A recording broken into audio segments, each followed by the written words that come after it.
Well, still in the United States, and Cody Wilson made headlines 2 months ago when he made a working handgun on a 3D printer. The US State Department stopped him from distributing the blueprints online. But the files have already been shared with thousands of people, meaning enthusiasts can make basic weapons in their own home. William Edwards reports. You may not have guessed it, but in this suburban home near Baltimore, firearms are being made. The gunsmith is 31-year-old Travis Laroll. So if you can come on down, I'll show you what I've got. In here we have the 3D printer. This is his 21st century Forge, a basic 3D printer costing around $1,300. It melts layers of hot plastic on top of one another, and these gradually make, well, whatever you want.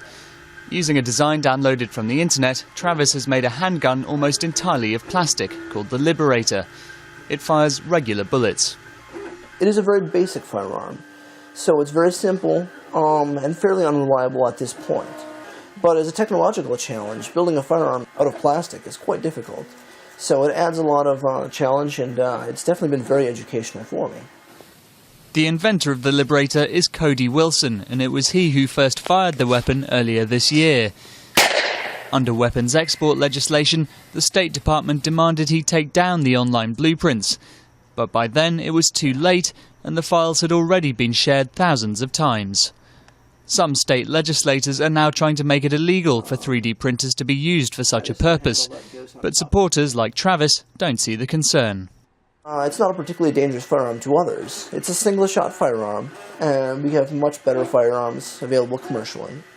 So I don't worry about it being used in crime or anything of that nature. In terms of people building firearms at home, we've been doing that in America since basically the creation of the country. So, you don't necessarily need a 3D printer to do that. Pretty much straightforward, it just snaps like that. It's true that for now, 3D printed guns are primitive. But even cheap printers can already be used to make parts of more advanced weapons.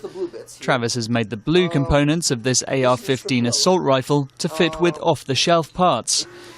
The worry for gun control advocates is that as the technology matures, there will be very little that governments can do to limit access to weapons.